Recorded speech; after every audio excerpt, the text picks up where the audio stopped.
Good afternoon, and thank you for coming.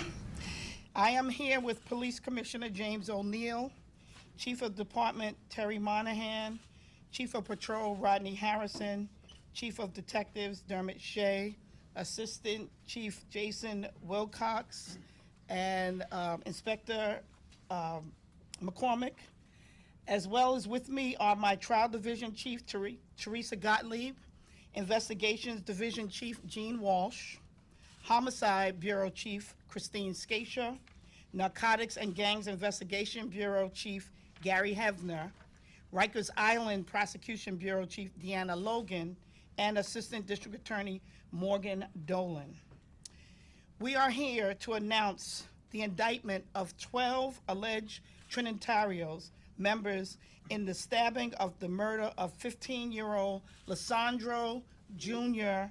Guzman-Feliz on June 20th, 2018. This was an inter-gang conflict where the defendants allegedly plotted to attack an upstart set of the Trinitarios and allegedly committed a crime that has shocked people everywhere for its brutality. Because the killing of this young Bronx resident was captured in widely circulated videos, it has generated outrage as well as an outpouring of community support. The killing of Junior has moved people to action to assist law enforcement. But let us not forget other homicide victims whose deaths were not seen by thousands of people on social media, but were just as tragic and heartbreaking. Those victims, too, deserve justice. It is the job of law enforcement to fight crime and to make our streets safe. My office and NYPD has worked closely, day and night, to achieve this goal. In this case, the public saw it as their job to partner with law enforcement to find those responsible for this violence and to pursue justice. I urge members of the community to continue to be partners with law enforcement to save our youth and to protect all Bronxites. We need your help, both to prevent teens from joining gangs and to say something if you have information about a crime or imminent trouble. We, that being the Bronx DA, the NYPD, and the community, need to be a united front against anyone who would seek to brutalize and terrorize our residents. We will not tolerate violence, especially by gangs, on our streets or in Rikers Island. I commend the Homicide Bureau and the Narcotics and Gang Investigations prosecutors for their diligence in this case, along with NYPD detectives from Bronx Homicide and the 48th Precinct. This indictment is an early step in the criminal justice process, so I ask the community to be patient as the case takes its course. 5 of the defendants have been indicted on first-degree murder, which includes torture under Penal Law Section 125.27, Subdivision 1AX. All 12 defendants have been charged with second-degree murder, first-degree manslaughter, second-degree conspiracy, first and second-degree gang assault, and fourth-degree criminal possession of a weapon. They were arraigned this morning before Bronx Supreme Court Justice George Villegas, and their remand has been continued. They're due back in court on October 25th, 2018. If convicted of the top charge of first-degree murder, defendants can face up to life in prison without parole. According to the indictment, the defendants, members of the Los Zorros set, gathered at the home of their leader, Diego Suero, to plan to commit violence against another set of the Trinitarios called Sunset.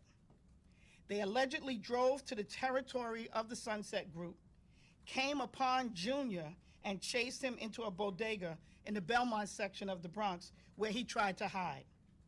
According to the indictment, the defendants are then seen in surveillance footage from the store cameras entering the bodega, then dragging the victim out of the store as he fought for his life. When the victim was forcibly taken from the store, 5 defendants repeatedly stabbed and slashed him with knives and a machete in the neck and the body. The victim ran from the bodega to St. Barnabas Hospital and collapsed and died near the entrance. According to the investigation, after the stabbing, the defendants fled and went back to Diego Suero's home to hide weapons and to provide aid to defendant Elvin Garcia, whose hand was cut in the midst of the multiple stabbings the victim received. This is an ongoing investigation. Again, the case is being prosecuted by my Homicide Bureau and our Narcotics and Gangs Investigations Bureau. Again, I'd like to commend NYPD Detectives Frank Orlando of Bronx Homicide Task Force and Joseph Flores of the 48th Precinct Detective Squad for their work on the investigation. Now at this time, Police Commissioner O'Neill will speak about the case.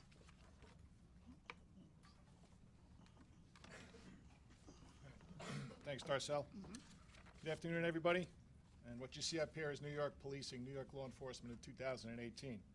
What I mean by that is that decades of law enforcement experience assembled up here on this dais, the seamless working relationship that the NYPD has with the Office of the Bronx District Attorney, Darcel Clark, and specifically the Narcotics and Gang Investigative Bureau. And we look forward to continuing to do more work with the Bronx DA's office. That's with all of our state and federal law enforcement partners, and most of all, especially in this case, the unrivaled help, the outpouring of nonstop assistance our investigators received from members of the community in this case. And we've arrested and indicted 12 individuals as a result. The big picture here is that a horrific crime occurred in the Belmont section of the Bronx last month. An innocent young man with a great future was unjustly targeted and brutally murdered. And it doesn't matter that he was wrongly targeted, that it was a case of mistaken identity. Just the notion that anyone or any group of people somehow thinks that committing such an act in New York City is okay is abhorrent at its core. It's important that we're talking about this today because I believe this is a critical moment in our history. Now is the time for all 8.6 million New Yorkers to know what the people who live and work in the area of this brutal murder already know. And that's no one needs to live in fear in New York City. No one should have to worry about their child or their elderly mother or father walking down the block at night. As a police department and as a city, we need to harness the power of all New Yorkers. It's critical that everyone understands that for our city to achieve true public safety, it's a shared responsibility. And that's what we saw here. We quickly put out a video of the men who dragged Junior out of that bodega. I've got to tell you, I've been a cop for almost 36 years now. That was one of the worst things I've ever seen. I've seen a lot of disturbing things, as we all have. The NYPD really does have the greatest detectives in the world. But we always ask for the public's help, and we did quickly in this case. The immediate response we got was tremendous. And what the NYPD saw here and what our city learned is that people aren't just going to stand idly by. The New Yorkers we serve want the same thing we all want. That's to work hard, to take care of their families, and not to live in fear. So the tips flooded in about the Trinitarios gang members who committed this unconscionable act. And it wasn't just via Crime Stoppers. In this murder case in particular, social media became a massive treasure trove of online tips. And the community, the NYPD, and the Bronx DA's office worked together to round up these killers in all the places they attempted to hide. It's important to understand that in a city of more than 8.5 million people, we know there's a very small percentage of the population who really drive most of the violent crime and disorder. Our mission at the NYPD to relentlessly pursue that small universe of criminals. And many of them are affiliated with gangs and crews. And it's important that we keep track of them and know who's fighting who so we can predict and prevent future retaliation. It's all about associations, who hangs out with who, and who might become the next victim. Many of them commit robberies and deal drugs, but they also do credit card fraud, check forging schemes, identity theft, phone scams, and organized retail theft. Gangs are also involved in human trafficking, including the prostitution of underage girls. And a common denominator in this senseless violence is a callous indifference to human life. So we work hard every day to know who might be targeted so we can defuse the situation and stop the killing. By working leads and leaving no stone unturned during our meticulous investigations, we built cases against criminal gang members. And the vast majority of NYPD gang arrests are authorized by prior grand jury indictments. Despite of all of our successes on this front, we couldn't save Junior from his murderers. Criminal groups continue to threaten public safety and quality of life in some New York City neighborhoods. And for our part, the NYPD will remain vigilant in the face of this threat. But as I said before, our mission is dependent on a major buy-in from the public we serve. And that's why, through neighborhood policing, we're making huge efforts to build trust and to strengthen relationships in every community. Because in every single case, we need all New Yorkers' help, just like we saw with the good people of the Bronx who helped bring about justice for Junior. Thanks, Darcel.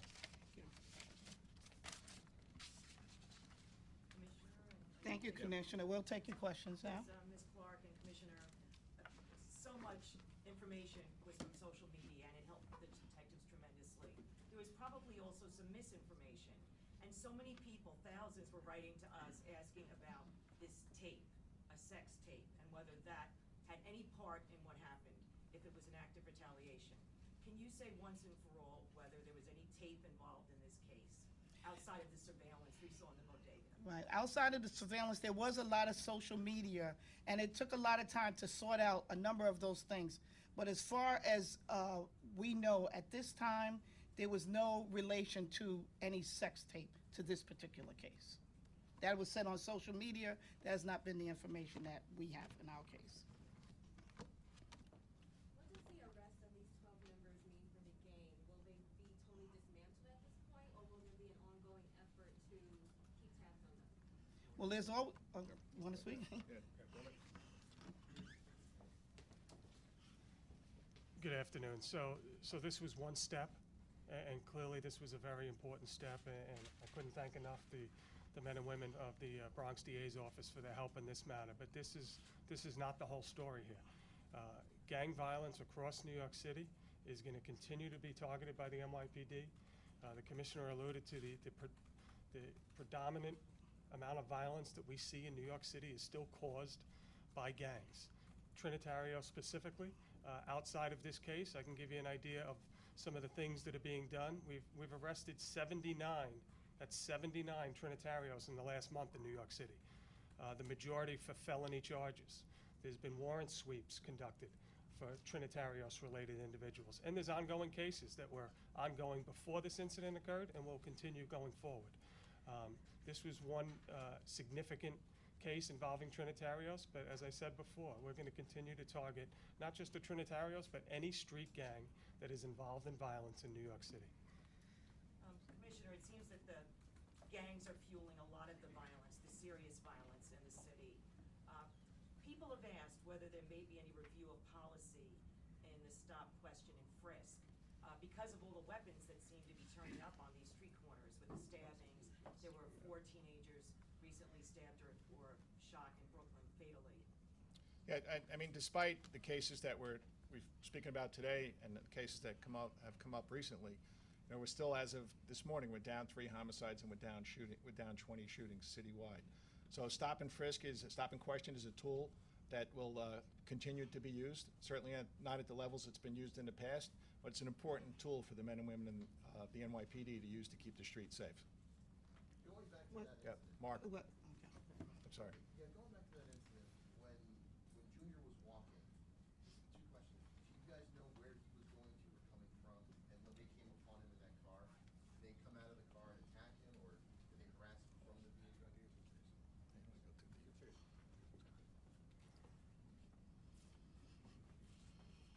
Good afternoon. So, Junior was at home that night. He leaves his house, and he does go out to give $5 to a known person.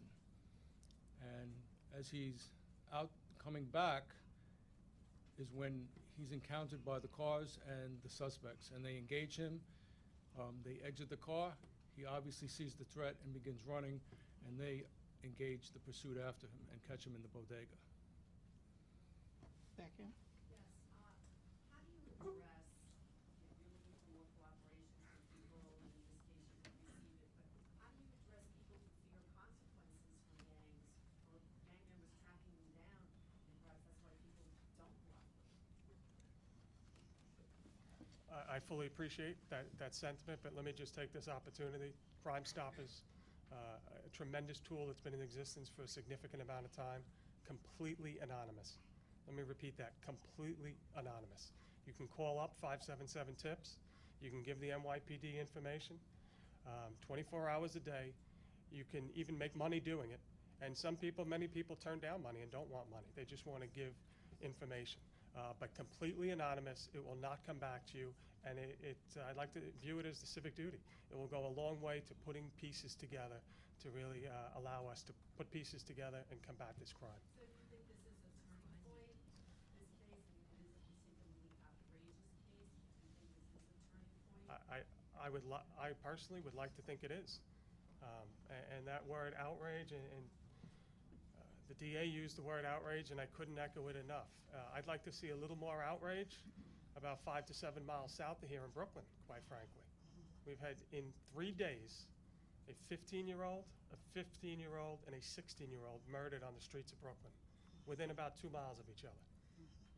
If you go back a couple days before that, we had a New York City on-duty detective shot in the line of duty. We had an off-duty MTA worker on a train yesterday in Brooklyn. What's the common denominator in almost all of this? Gangs and violence. Gangs and violence, and usually guns. So I think outrage is a good thing, and it can be used as a tool, and I'd like to see a hell of a lot more of it. And anyone for cases that are here in the Bronx, my office does have a witness security program that is specifically designed for anyone who comes forward and wants to be a witness to help us in the prosecution of any of these cases to hopefully secure their safeties in the course of the prosecution.